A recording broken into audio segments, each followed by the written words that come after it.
Hello, boys and girls. Guess what time it is? It's reading time. And today we are reading the story, Mofaro's Beautiful Daughters. And this is another version of the Cinderella story. It's an African tale by John Steptoe.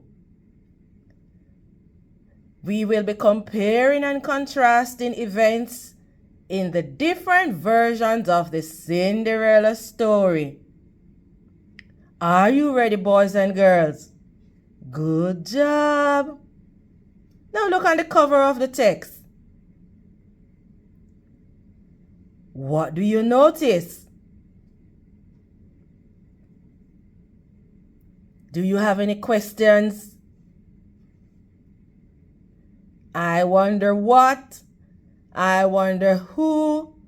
I wonder where? I wonder when? Good job. Are you ready? Let's go. Look at the picture, boys and girls. What do you see?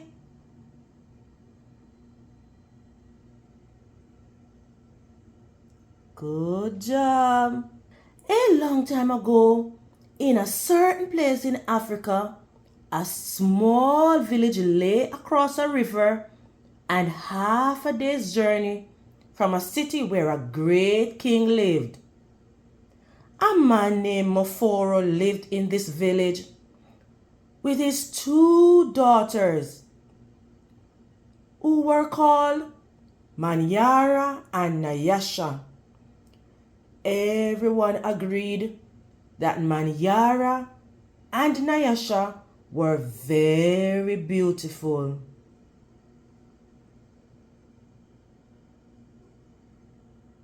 Great listening skills, boys and girls.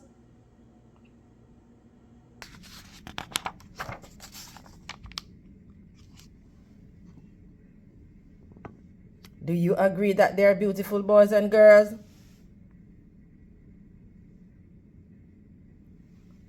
Good job.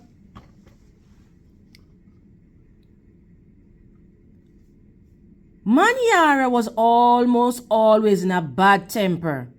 She teased her sister whenever their father's back was turned. And she had been heard to say, "Someday, Nyasha, I will be a queen, and you will be a servant in my household." "If that should come to pass," Nyasha responded, "I will be pleased to serve you. But why do you say such things? You are clever and strong and beautiful. Why are you so unhappy?"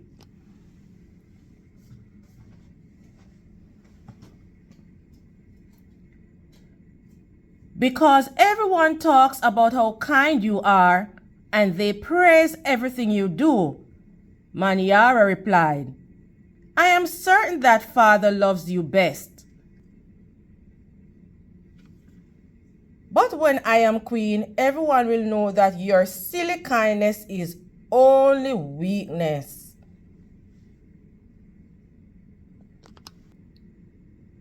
Nyasha was sad that Manyara felt this way, but she ignored her sister's words and went about her chores.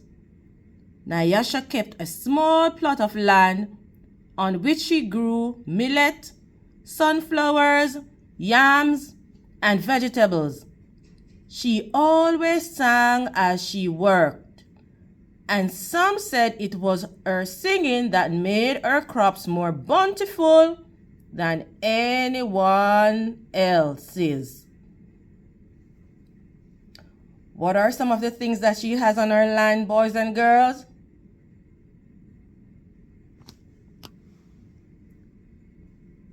Great listening skills.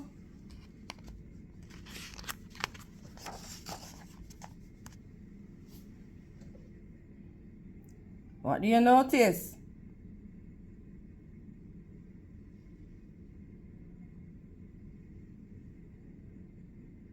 Good job. One day, Nyasha noticed a small garden snake resting beneath a yam vine.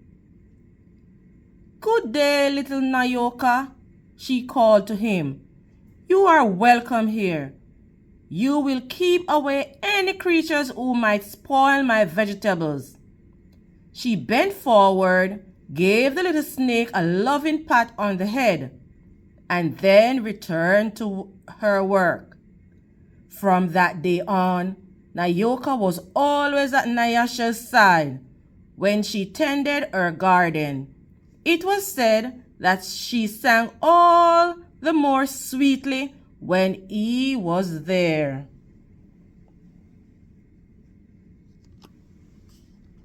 Great listening skills, boys and girls. Look at the picture, boys and girls. What do you notice?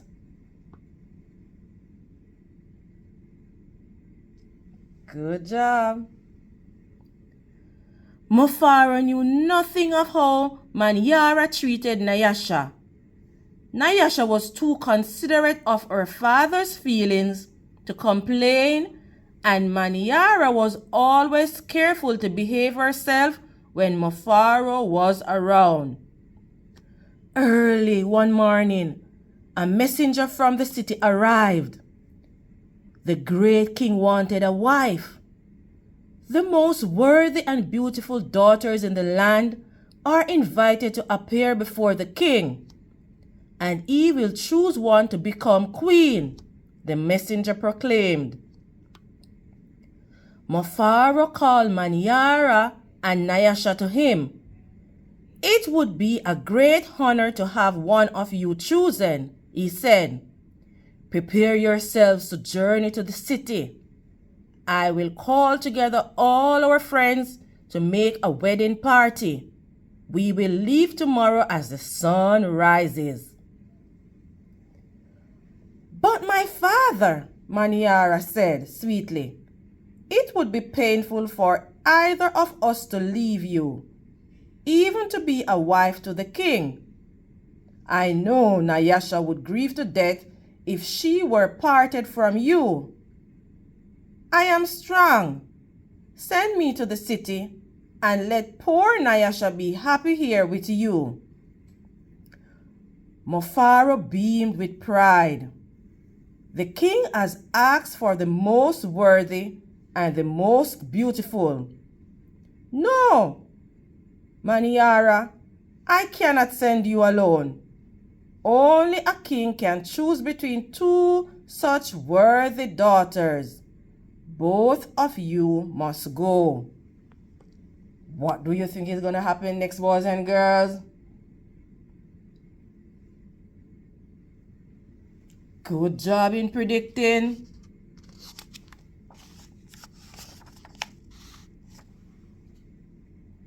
What do you notice?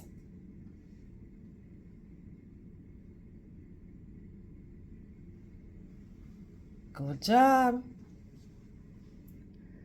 That night, when everyone was asleep, Manyara stole quietly out of the village. She had never been in the forest at night before, and she was frightened. But her greed to be the first to appear before the king drove her on. In her hurry, she almost stumbled over a small boy who suddenly appeared standing in the path.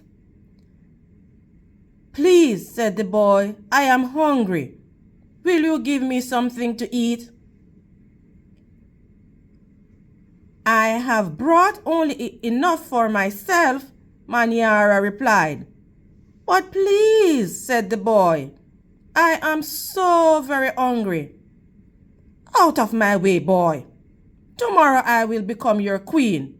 How dare you stand in my path?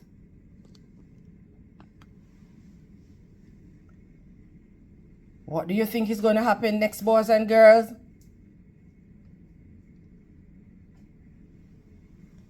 Good job. Look at the picture. What do you notice?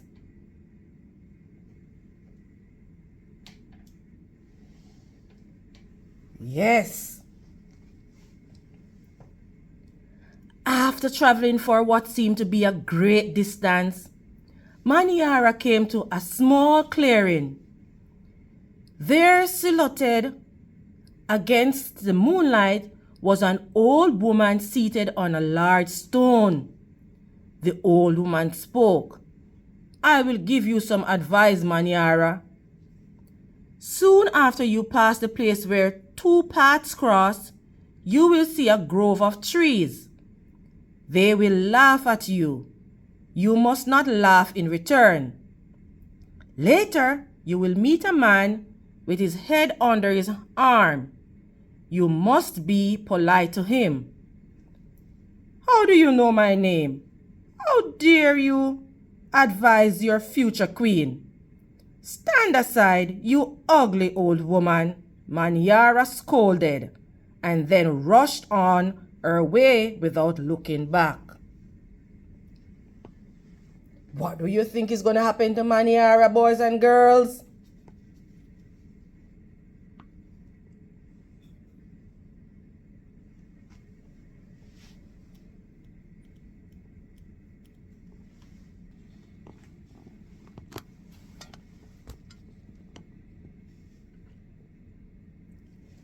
Just as the old woman had foretold, Manyara came to the grove of trees, and they did indeed seem to be laughing at her.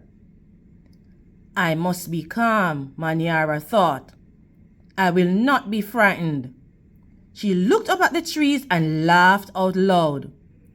I laugh at you, trees, she shouted, and she hurried on. It was not yet dawn when Manyara heard the sound of rushing water. The river must be up ahead, she thought. The great city is just on the other side.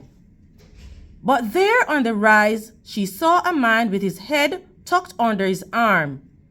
Manyara ran past him without speaking. A queen acknowledges only those who please her, she said to herself. I will be queen, I will be queen, she chanted as she hurried on toward the city. Do you think Manyara will be queen, boys and girls? If yes, why do you think so? If no, why do you say so? Good job.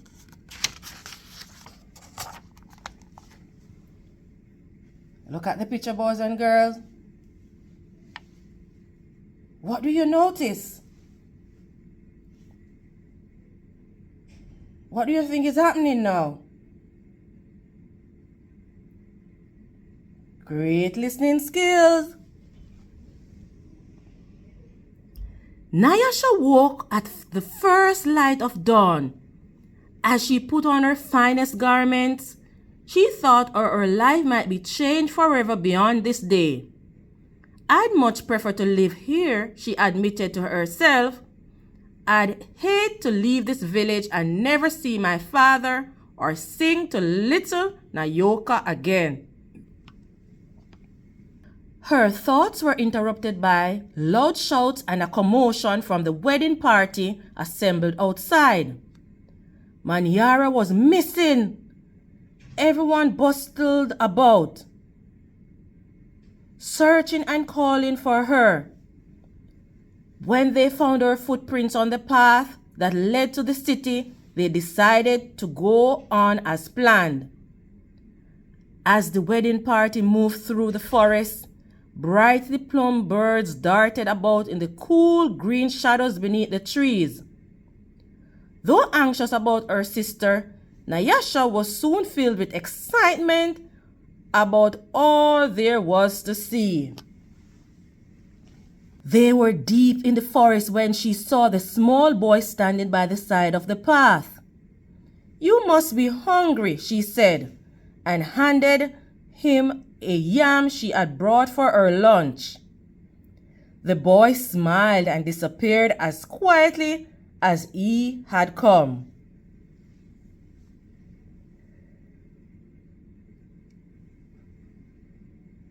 Boys and girls, could you compare how Manyara treated the boy as opposed to how Nyasha treated the boy that was hungry? Good job. Later, as they were approaching the place where the two paths cross, the old woman appeared and silently pointed the way to the city. Nyasha thanked her and gave her a small pouch filled with sunflower seeds. The sun was high in the sky when the party came to the grove of towering trees. Their uppermost branches seemed to bow down to Nyasha as she passed beneath them. At last, someone announced that they were near their destination. Great listening skills, boys and girls. Look at the picture, boys and girls. What do you notice? Good job. Nyasha ran ahead and topped the rise before the others could catch up with her.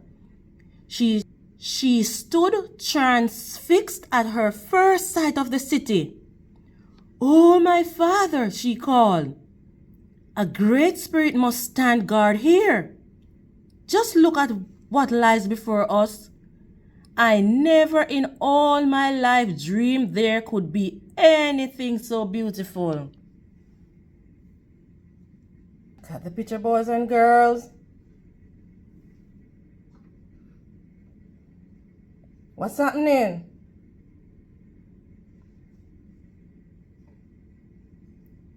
Good job. Arm in arm, Nyasha and her father descended the hill, crossed the river, and approached the city gate. Just as they entered through the great doors, the air was rent by piercing cries, and Manyara ran wildly out of a chamber at the center of the enclosure. When she saw Nyasha, she fell upon her, sobbing. "Do not go to the king, my sister. Oh, please. Father, do not let her go," she cried hysterically. "There's a great monster there, a snake with 5 heads. He said that he knew all my faults and that I displeased him. He would have swallowed me alive if I had not run. Oh, my sister, please do not go inside that place." It frightened Nyasha to see her sister so upset. But leaving her father to comfort Manyara, she bravely made her way to the chamber and opened the door.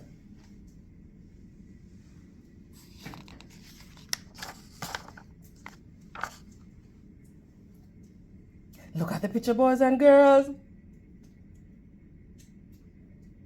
Which snake is this?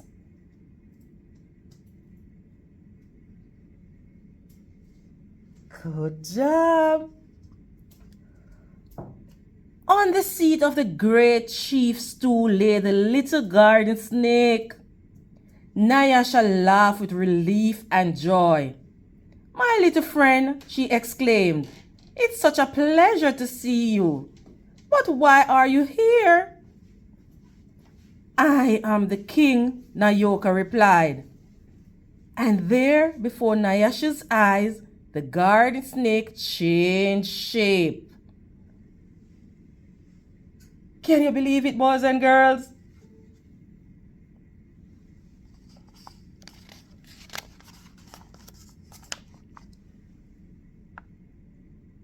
Look at the picture, boys and girls. Who is this?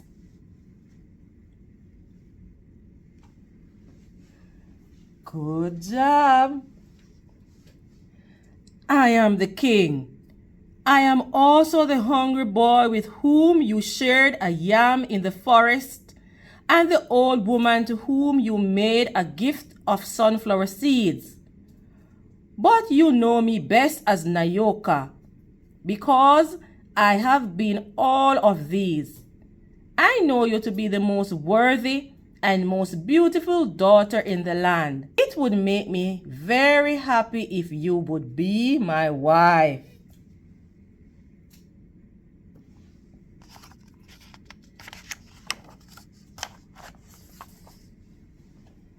Look at this picture, boys and girls.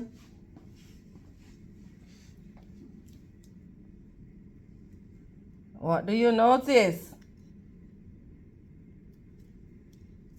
What do you wonder? Good job. And so it was that a long time ago, Nyasha agreed to be married. The king's mother and sisters took Nyasha to their house, and the wedding preparations began. The best weavers in the land laid out their finest cloth for our wedding garments. Villagers from all around were invited to the celebration, and a great feast was held. Nyasha prepared the bread for the wedding feast from millet that had been brought from her village. Mufaro proclaimed to all who would hear him that he was the happiest father in all the land, for he was blessed with two beautiful and worthy daughters, Nyasha the queen and Manyara a servant in the queen's household. Look at the picture, boys and girls. What do you notice? What do you wonder? Good job.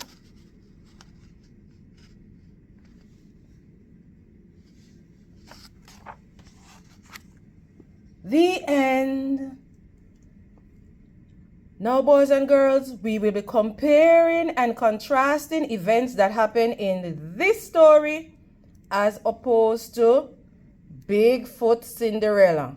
So we're comparing Mufaro's beautiful daughters with Bigfoot Cinderella. We're going to tell what were the similarities and what were the differences in both stories. Thank you for listening, boys and girls. And remember to read, and read some more. See you next time.